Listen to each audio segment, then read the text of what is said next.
like the priority for them is getting this particular male to be included in the women's category. And it's like, I've seen rarely commentators take properly seriously women's interests and not being injured in having like the advantages of sport, which we know are huge, like the bulk of female CEOs have a sporting background, and like just the effects on women of ending up self-excluding or being excluded from sport because men are taking their places. It's like, why isn't anyone taking that seriously? I know that's kind of your question, like, why aren't they? But I think I'm just saying, yeah, why aren't they? Like, can they please start?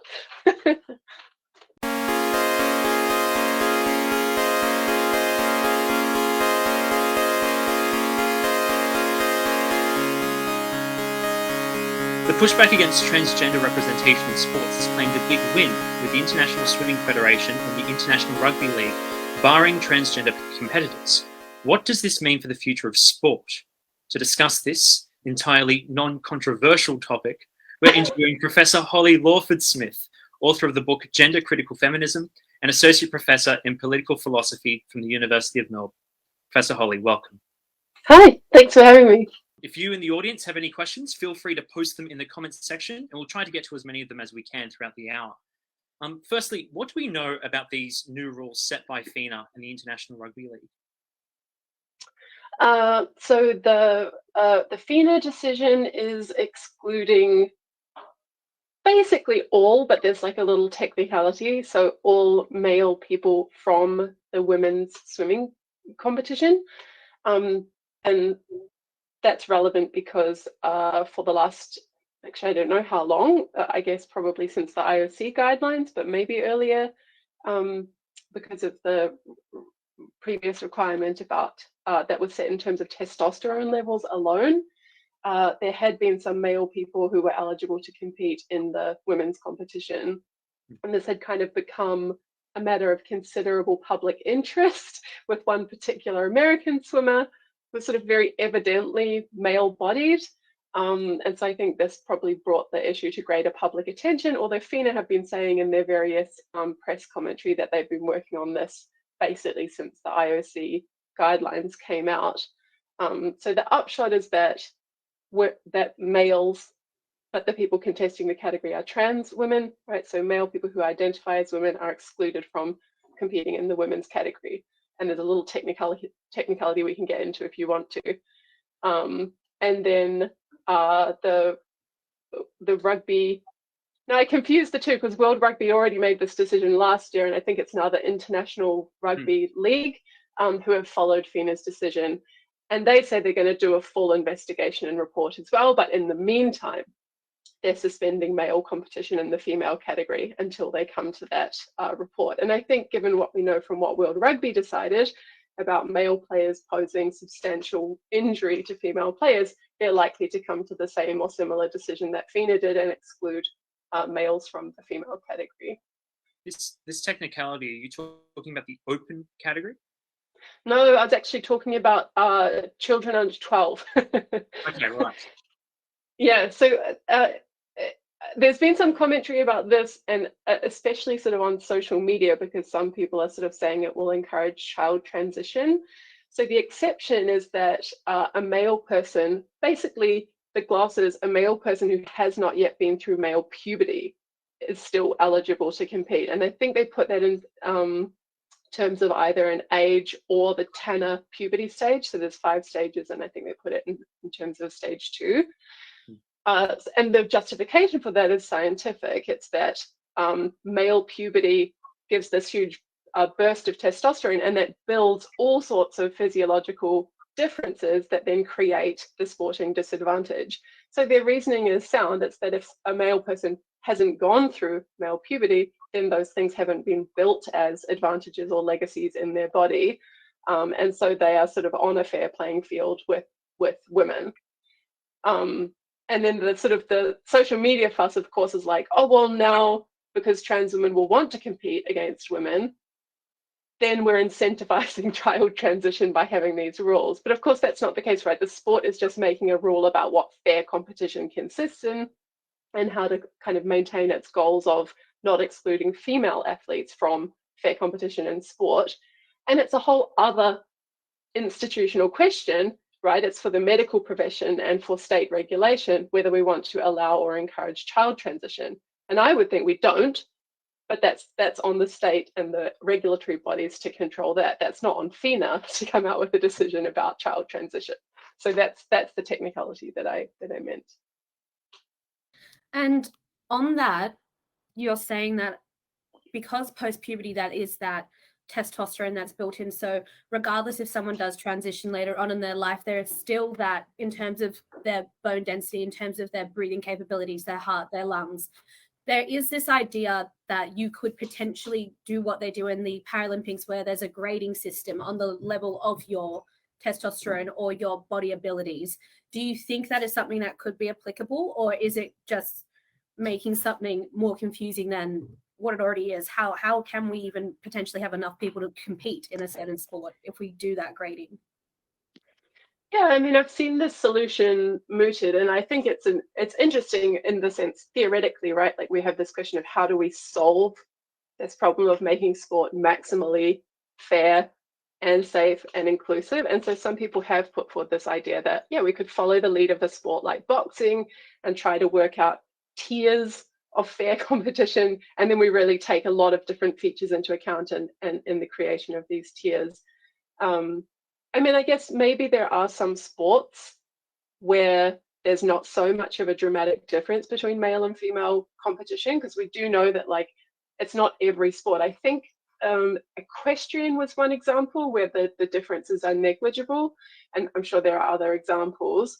So it might be that there's certain sports where the tiers idea makes more sense, but I think there's also lots of sports where there's just a sort of dramatic sex difference, and the thing that's going to make the most sense is having sex-based categories, not having these more fine-grained tiers. And I guess the thing that, you know, it's clear if you read the FINA report, they are sort of struggling with this question of what the best way is to still end up having trans inclusion, right? So they say anyone who's male in this technical biological sense can compete in the men's category, and anyone who's female in this technical biological sense can compete in the women's category, regardless of their legal sex, their gender identity, their gender expression. But of course, the worry is that trans people don't want to, right? Because they want to compete in the category of their identity. And there's been a lot of like progressive encouragement of the idea that that should be possible. So they're really being wronged if they can't. So I think FINA is considering this open category as an alternative, because then at least there's sort of everyone competing together. But my worry with that kind of solution is that there's not going to be enough people that don't want to compete in the male or the female category such that there's any interest or support for such a sport category, right? So that's it remains to be seen how exactly they'll try to do that. But I think some of the philosophers in the UK, and now again, I might not be quite attributing where the origins of this proposal came from, but they were pushing for the female category and an open category. So that's not what I think the current FINA proposal is, which is male, female, and then investigating this possibility of a third category being open. But if you just had relabeling of the male category, anyone can play there, but there's a specifically dedicated female category, that might be kind of the best way to achieve it. Yeah, it's an open, ongoing question, I think. Do you think there could be a professional mixed category, just as there is with uni sports? You can have mixed netball, for example.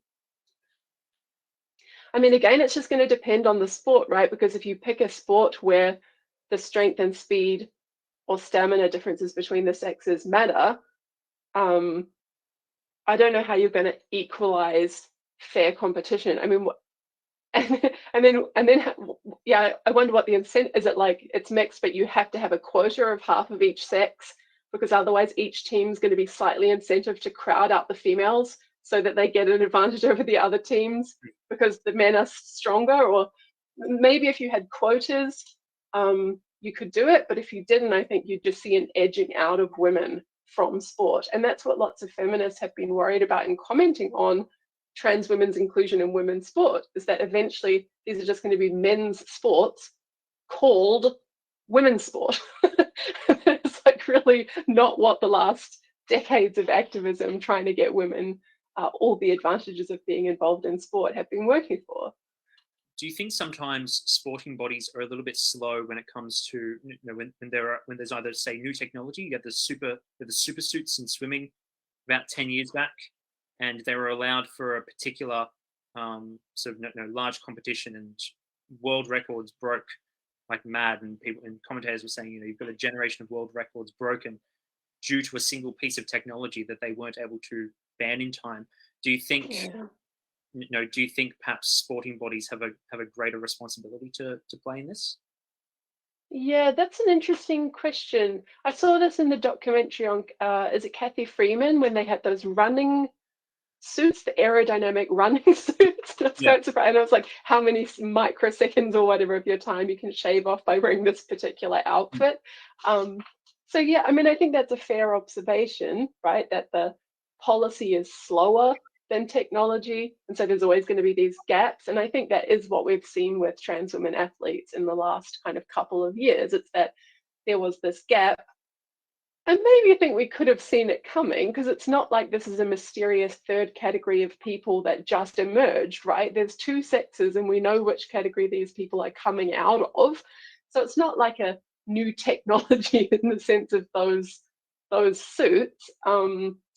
But yeah, I think the general observation is exactly right, that like the law and policy is a bit slow. So what happens is that you just get these problems, and you get them boiling up, and you get people kind of outraged about it, and then you get pressure to do something about it, and then finally, slowly, the bodies respond and update the rules. And I think it's maybe slightly more complicated in this case, because the push to change the rules was coming from different lobby groups. So it's like some of them just valued inclusion more than safety and fairness for women, and did the like virtue signaling good thing, right, of like trans inclusion without thinking. And so then we had to sort of work to undo some of that work, right? So organizations like Save Women's Sports and all the people that have been putting pressure on here, it's like one group of activists and then another one coming in and counteracting them. So again, that's a sort of a bit of a disanalogy, but yeah. You do mention that there is the different spectrum, I guess, of activists, and how they somewhat go against one another. And there is obviously the motivation behind each one that is somewhat valid. How would you propose to try and establish a dialogue? I know, for example, Peter Fitzsimmons is an example where he'll be arguing, and he used the point that, well, it's not brought up a lot, so it shouldn't be an issue about the whole trans debate in sports. But then he'll go and argue the next day saying, we need to have, in terms of rugby, we need to have tiered on your weight size. You can't put kids into a rugby game with kids who are twice their size. And it's, again, that physical disadvantage. How do we try and basically, because it's essentially the same similar argument, that there's a physical disadvantage and there's that risk of concussion, which is what he was arguing from, that there is, you need to have that health in mind of the players. And is that not the case here for sports bodies, that they need to keep in mind the health of the players, that they can't be putting at risk females who are going up against someone who physically is more powerful than them? Yeah, like I'm not exactly sure where to locate the blame in all of this. I mean, I guess these sports bodies are being lobbied with a lot of garbage, right? So, but if you're being told like, oh, taking cross-sex hormones changes your sex or completely eradicates your male physiological advantage, or and if you don't let this person play, they'll kill themselves, right? So there's all this huge emotional rhetoric and fake facts, like what disinformation, and this is coming at all of these bodies that just want to do the right thing. Yeah, I mean, it's kind of sloppy that they don't then like immediately do what FINA did and get a task force going and ask all the relevant groups and make an evidence-based policy. But you can sort of see why they end up just deferring to inclusion, because they think, well, it's small numbers and there's a lot at stake, and maybe the science is going to tell us that you kind of can change your sex enough for the purposes of fair competition. Like the science is unsettled, so I'm not really sure. I mean, on the Fitzsimmons point in general, like, man, I'm sick of seeing these male commentators not take women's sport or women's physical differences remotely seriously, and like just assume that the thing that matters the most is the inclusion of these further men, like their buddies.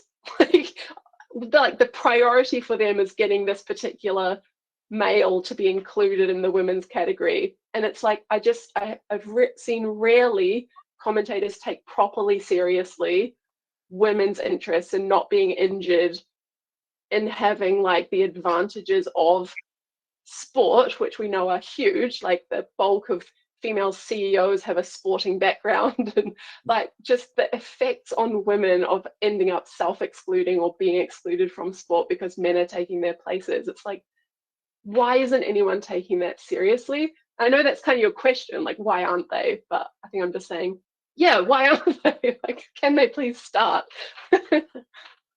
So you wrote the book, Gender Critical Feminism. What is gender critical feminism to you, and why would you stand out in your community? So gender critical, depending on the audience, this can just sound completely banal or entirely outrageous. So gender critical feminism is just feminism about female people conceived as a sex class. That's honestly all there is to it. And that will sound utterly banal to anyone who hasn't kind of gone along with this modern thing of being a sex denialist. This is just what feminism meant 30 years ago and before that. But now there's been this kind of shift to reconceive the category of women as an identity rather than a material fact about your sex. And there's been a series of different sort of theoretical moves, right? So this idea that feminism has to be intersectional, which means it has to be for everybody and about everything. So really, my diagnosis of what's happened to feminism is that it's become global justice. It is a global justice movement about everyone and for every possible cause, and that's totally fine. We do need justice, right? Like, it's not like we're anti-justice. We just want like to bite off manageable chunks of that project for ourselves, and we don't think there's anything wrong with biting off the chunk that's to do with female people and their situation right now and the legacy of oppression coming out of our very sexist last several thousand years. So that's gender critical feminism. How would you best say there should be discussions between international sporting bodies and various feminist movements? For example, the International Olympic Committee, they're leaving it up to individual sports to decide their own policies in regards to transgender representation in their own sport.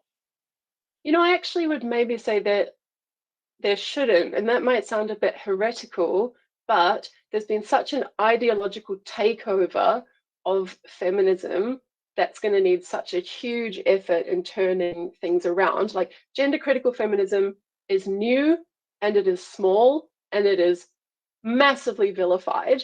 So the chances are, if you tried to get feminist organization representation to sporting bodies, you would get some, I don't want to be pejorative, but you would just get some like, some group that really absolutely fails to represent female interests, that probably says trans women are women and should be able to compete according to their identity, right? And so they would absolutely not be representing the interests of female people as a sex class.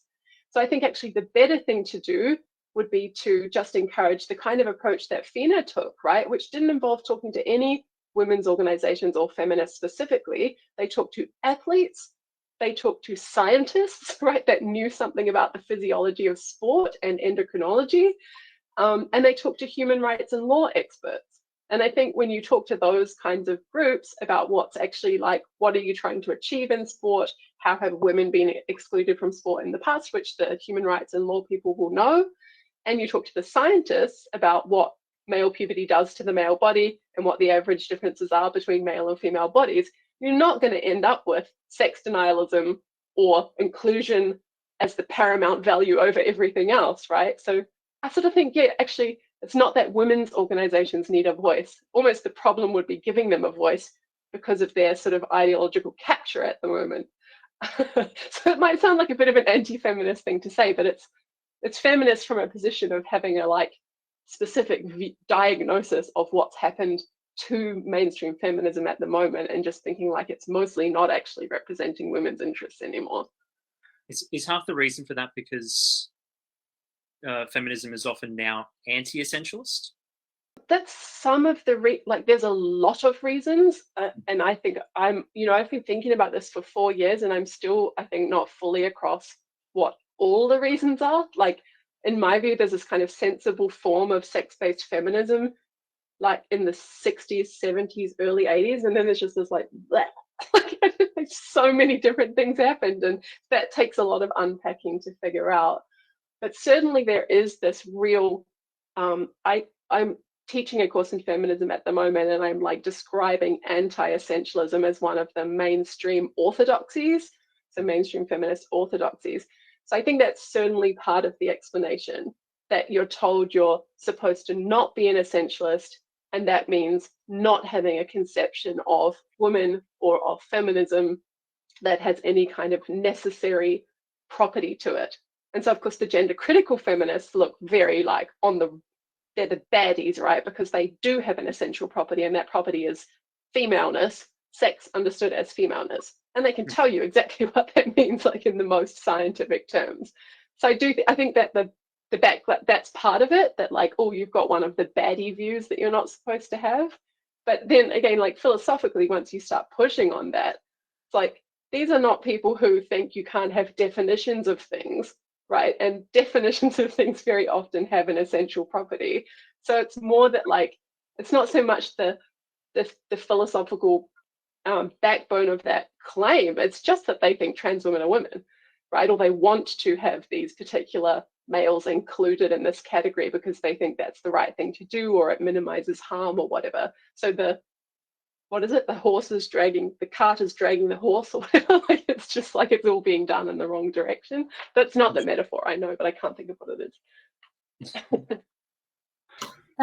We saw, well, at least from what I've seen, the response to the recent decisions has actually been quite positive, which, when looking back at the election and looking at Catherine Deves and the response to her comments, there was complete outrage to her, and she was threatened by certain people. She was said that she was promoting suicide among a vulnerable group of people. And then we've had this response, and it's all been quite positive. And it's also somewhat ironic that she was going up against someone who's meant to represent women in sports, Zali. Why do you think that there has been just such a huge 180 in terms of the response? Do you think that it's why Deves lost the election because of that? Or do you think there was something underlying that's caused this outrage to her, but then suddenly now everyone's quite supportive of the change? My diagnosis of that is that the backlash against her had much less to do with simply her position on, the Save Women's Sports organization, or of like the importance and benefits of women's sport to women. And it was much more about how we can trash a liberal candidate to make sure that the incumbent stays in place. Because you see that so much of the trashing of Kath was not about women's sports, right? No one on Twitter was arguing like the physiology of males who've taken hormones for 2 years or whatever. It was all like, oh, look at this word she used once in an interview. Oh, she must hate LGBT people, right? And so it was just this huge, like, emotional, manipulative stuff designed to cast her as a baddie, right? And the liberals, right? Like, she and the baddies. I think it was all that. I mean, so much of it just looked stupid and unfair and really uncharitable, right? Like reading a tweet from a 10-tweet thread and picking out tweet 7 and then putting it on the news every night, like that, just completely without context. Like, we teach our undergrads to never do stuff like that, right? And yet all our leading journalists and political commentators were doing that. So I think that's just like politics at its worst and most dirty. But I really don't think it had that much to do with the Save Women's Sports position on its own. And maybe if we want to go in for a little bit of victim blaming, we could say like she could have been more cautious with her words 2 years ago when she had no idea she'd be running for politics. Okay, maybe we could all be a bit more cautious with our legacies online, because who knows who's going to want to use them against us sometime. And I've learned that lesson the hard. I used the wrong emoji recently and got in lots of trouble, right? So it's like we can all be careless in ways that get us in trouble, but I don't know. I just, yeah, that's my kind of view, that it was like the Save Women's Sports issue. It's not really that like she's been vindicated now. It's more like her trashing was never really about that, I think. Was the emoji the Bill Gates pregnant man emoji? No, it was sorry, this is slightly off topic, but UniMelb has put up all these pride flags.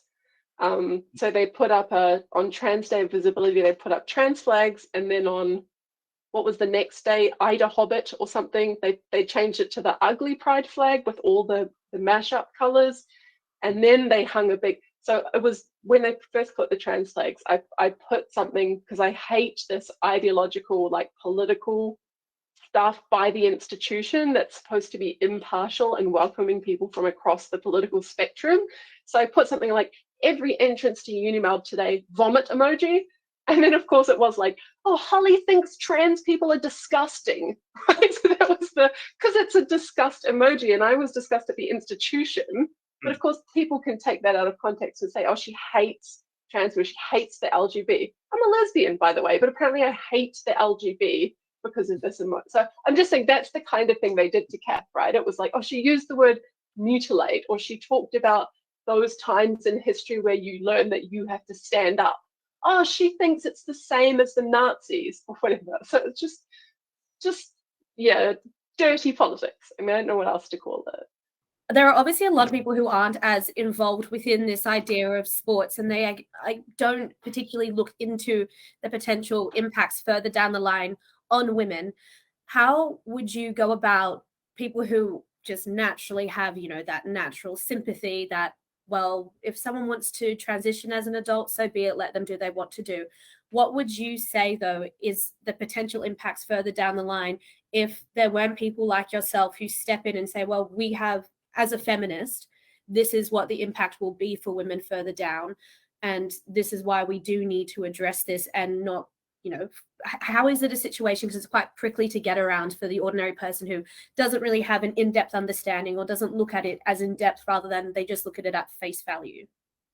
Yeah, but are you asking about whether males should be allowed to transition or legally change their sex, or are you asking specifically about cavalier approaches to including those males who have transitioned in things like women's sports or women's services? Yeah. Which one? Yeah, in things like women's sports, and how that further down the line can potentially, will impact women. And that's why we have feminists that try to step in and say, we need to protect women and we need to protect their interest, because even potentially the mental health impact that we could see down the line among women if they were to train, from 4 a.m. and they put in their time, and then they end up not qualifying because there is someone who's transitioned who has beaten them. So how do we go about that in terms of the ordinary person who doesn't really look as in depth to it? What's your role? How do we approach it to make it more of a topic where people see that it's more than the face value and the impact to women further down the line? I think that's a great question, but there's a sense in which it's like, I'm not sure if I fully thought through the strategy of it, right? I mean, these sort of personal stories work, but to me that seems quite sad to have to wait for them, right? Like, okay, now 5 years later, I'm telling the story about this woman who got up at 5 a.m. every morning for her whole life as a teenager to train at swimming, and then a man came along and took her spot because his body was more powerful, because he went, so it's like, I don't want to have to wait. There's these various domains, like she's more prone to injury if she's playing. I don't want to wait till she breaks her leg, or she gets her privacy violated when males are allowed in her changing room. Someone voyeur films her naked, and then that becomes a scandal but she had to be filmed for that to be something that we care about. So there's this sense in which, like, those are the things that wake people up. But I think feminists like myself find it so aggravating that we know what's going to happen, because we know the statistics about what some proportion of male people do, right?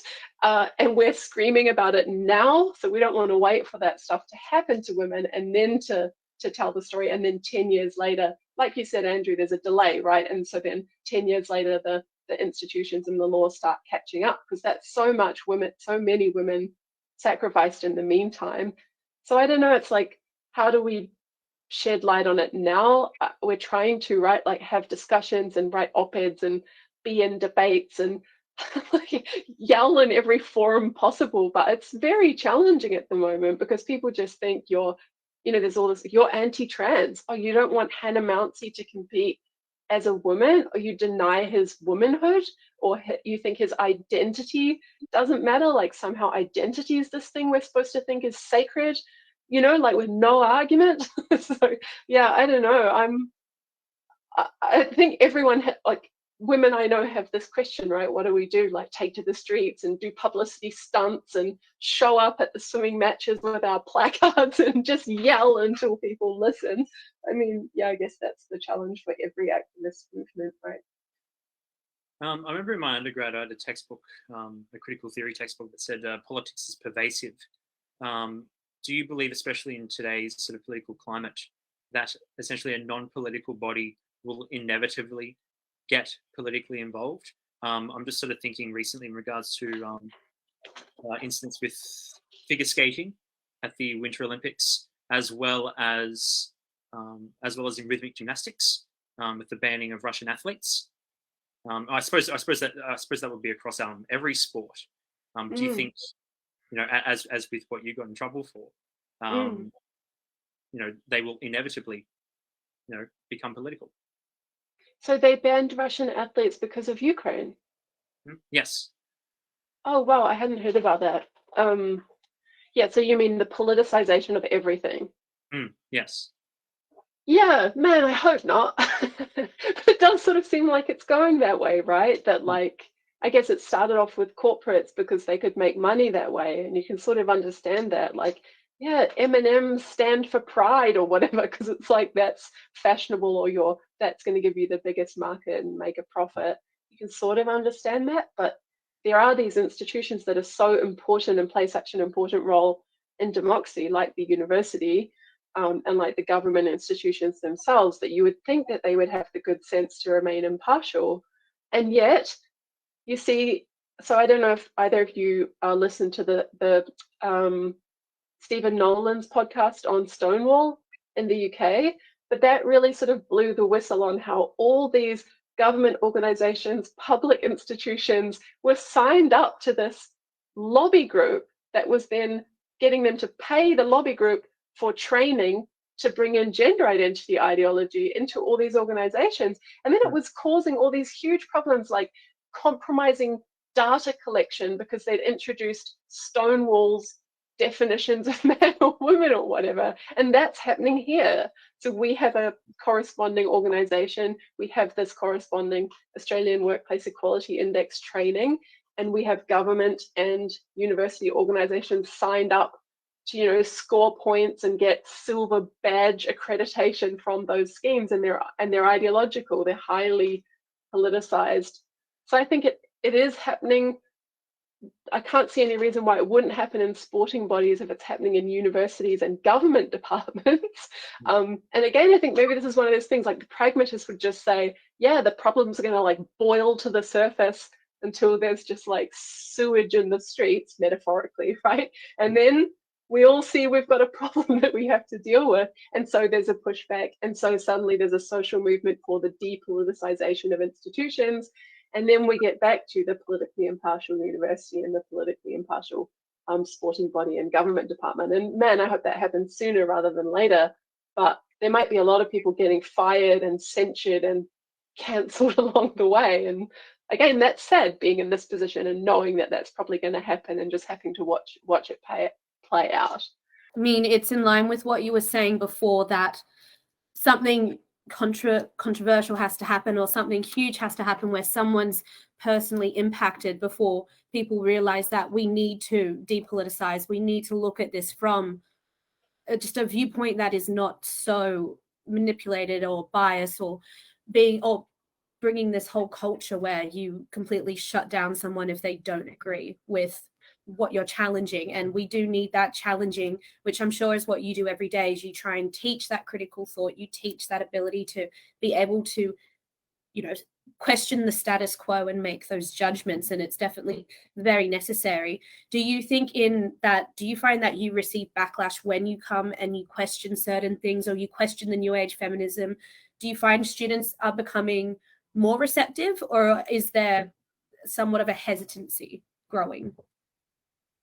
Can I just comment on what you said first, and then we come back to the question? Because I think it's like a really important exercise for everyone to do. Like the example about sort of sanctioning Russia, like I think the more that people agree with a cause, the harder it is for them to see that it's inappropriate for an institution to step in on it, right? So you think like, oh, it's like really wrong to torture kittens. Oh, now my workplace has come out with an anti-kitten torturing policy. Hardly anyone's going to have the intuition, oh, that is really overstepping, right? Like that is not what my workplace should, so they think, yeah, that's wrong. So I think it's like really important to like for everyone to try to test their intuitions on what would I think if my employer or my hobby organization, whatever it is, or my state came out with a policy on this thing that I personally find really morally wrong or politically troubling. And I just think maybe that's a failure of the left at the moment, that they have power, right? In Victoria, certainly, right? And they've had it for a long time. In all universities, they're all left-leaning, right? And now at the federal level. So they have power, but they don't test because they're so used to like, we're the goodies, but we don't have the power and we're anti-establishment. They don't test what would it be like if it was something I really disagreed with and it was the other guys bringing it in and forcing it upon me. So sorry, I just wanted to comment on that because I just think there's lots of people who just might sort of hear this and struggle to see what the problem is because they think, oh, that stuff's obviously wrong though. So what's the problem with banning it? It's like, yeah, ramp up how controversial it is and then think about your employer insisting that you wear the badge to support that cause or that you are aligned with that as a member of your organization. And then it gets a lot more uncomfortable. Sorry, so what was your question? Have you found being a professor and being within universities and promoting that critical thought and that challenging of new age activism theories, do you find that it's becoming more and more receptive because of what we're seeing? Or do you think there is still, if anything, people are responding negatively to your critical thought process and your teaching of how to assess things and question the status quo? Yeah. I think there's certainly pushback, but I sort of almost feel like it's being tested, and at least UniMelb has proved pretty resilient. And this is in line with the findings of, is it the French report, when they sort of did the assessment of the free speech situation in Australian universities and found it was like nowhere near as bad as had been sort of accused of being. Although there were things that could be strengthened, and I think the universities have taken steps to do that. So I do feel like, yeah, I've definitely had pushback. I've been teaching feminism now this is the 3rd year. We're starting on Monday, and for the last 2 years there have been like substantial protests, pushback, complaints to the administration, trying to get me not to be allowed to teach it or to get the whole course cancelled. And this is because I am teaching feminism being about women. It is just absolutely absurd, right, of all the things to cancel, right? So there's certainly pushback, and there's been pushback against me keeping my job just because of my activism for women's rights. But then on the other hand, I'm not fired, right? And if you think about other places where academics in a similar situation to me and for similar reasons have faced that kind of pushback and then ended up being driven out one way or the other, right? Whether they're fired or whether they kind of cannot take it anymore. So I don't know, I'm sort of like, maybe that's a like stress test for Uni Melbourne. It's done okay, which is cool. And so maybe we do proceed, and things will be a bit uncomfortable sometimes. Like you're always going to have the blue hair extremist in the corner of your classroom that's like furious at you and then making things difficult because they are committed to this ideology that sees you as the Nazi or whatever.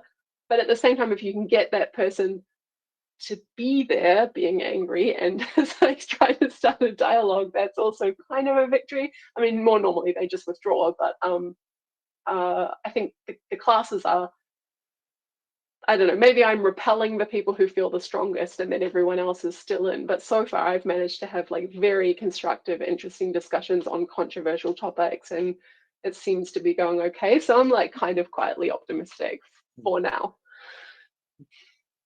Why is it so difficult for, I suppose, for the general public to talk about the transgender issue? And if I can sort of think about the gay marriage debate, where I think it was something like, so correct me if I'm wrong, it was something like 1.6 million people voted just in general. Like it was a significant minority of Australians who even took part in the vote. Mm-hmm. So is it actually prickly, or is it prickly because I suppose if I could get your thoughts on that? I think most people have no idea about this issue. Like, I would imagine most Australians like think trans is somehow gay-ish. Like they've heard the acronym. I might be underestimating ordinary, so feel free to push back. But my sense is that your ordinary Australian is just like, they've heard the acronym LGBTQ, so but they could not tell you exactly the fine distinctions between the I, the TQ, and the LGB, and they sort of think it has something to do with sexuality, right? And there's no sense that there's internal conflict there, that some of the LGB are furious at the way that the TQ have rewritten the basis of their sexual orientation, or that women's activists are furious at the TQ for being appalling allies while expecting allyship from women. So all of that is like just entirely under the radar for most people, right? And fair enough, because it's a kind of a small thing going on in the corner of leftist politics and whatever. And maybe a sort of large, like small but slightly, I don't know what minority have heard of some cancellings, right? So they've like read something in one of the papers about how someone used the wrong word, or they said women need abortions, and then they got cancelled from their job or their speaking gig or something because it was transphobic. So there's maybe some proportion who are aware of that, but they then again don't really get like what would be important about keeping that language. And then, right, so I just think there's this heaps of nuances to the debate that just like nobody is across. Yeah, I've lost track of what you were actually trying to ask me. Sorry. Can you I was trying to figure out why it was such a prickly issue, while at the same time thinking about the marriage debate, and that despite how big it was in the media, it was a significant minority of Australians who even voted one way or the other, unless I'm wrong.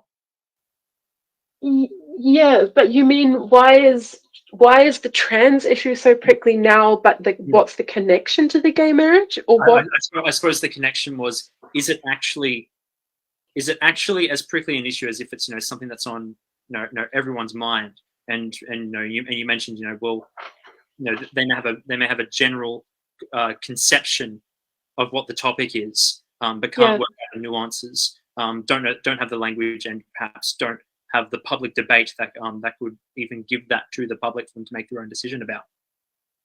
Yeah, that certainly that would have been my thought. I mean, because even if we go back to the stuff with Kath Deves, right, it's like that stuff about the election might have been the first time that many people, like however many read the Australian or whatever, were getting exposure in some sense to this question about like women athletes or people who say they're left-wing or have LGB friends but are wanting to push back on some of trans ideology. Like that stuff is just so not mainstream, and that's deliberate. I mean, that is like they have what do you call that?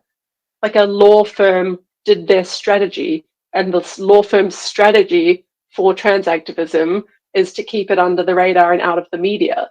Right? So it's literally that's the plan, that most people don't know what's going on. And we see the difference between Australia and the UK in that respect, right? Australia has never let it go public. There's no public consultation over this idea that you can now change your sex by making a statutory declaration, and you can do it once a year. That's self-ID. We just have that in Victoria. No one knows. I've asked every Uber driver ever if they knew that. No one ever knows. Whereas the UK did a consultation, and that's why the UK is now full of TERFs, right? Because because women found out that they were trying to do this. And then it became this whole thing. Well, hold on, doesn't sex matter for data protection and safety? And what about rape shelters? And what about, so it's like that became a public conversation, and people did find out, and then they did have an informed position and they resisted it. But it's like in Australia, we've had none of that. Like, no state has allowed this to be a public discussion, and the progressive states have just passed this legislation, self-ID, conversion therapy bans. Victoria's looking to bring in vilification legislation, so you can't even talk about it in a fun way anymore. Sorry, ridicule. So, all of that is just like, it's done. It's just done in advance. So, yeah. What would you like our audience members to take away about gender critical feminism? About gender critical feminism, I think just that, like, don't believe what you read about it if it's not written by a gender critical feminist. Because I went through, when I was trying to write the book, I just went through like all of the, like, if you were just your average Joe trying to find out what that was, and then you find pieces in like Vox and The Conversation and The Guardian and every single thing you could find written about what it was written by a trans activist type feminist, just lying, just mischaracterizing, lying, just making the most ludicrous associations, just being like, oh yeah, this is just some form of the alt-right, just totally implausible, wild claims about what this is. This is just the reclaiming of a sex-based feminist movement, and its agenda is issues to do with sex and sexuality that affect women, and that still affect large numbers of women from all types of racial and cultural backgrounds. There's no reason to think you can't have a feminism like that, even if you want to have some other kind of feminism too. So I would just say, if you're interested, find someone who is one, me, Kathleen Stock, Mary Ling, Sophie Ellen, Jane Claire Jones, so on and so on and so on, and just read something that they've written. We've all done tons of public writing. Kathleen has a book. Just get it in their own words rather than making up your mind from what might be in The Guardian. Well, thank you very much. We'll close the interview there. Professor Holly Lawford-Smith, Associate Professor in Political Philosophy from the University of Melbourne, thank you so much for coming on to Sunday Sessions. Thanks, it's been fun.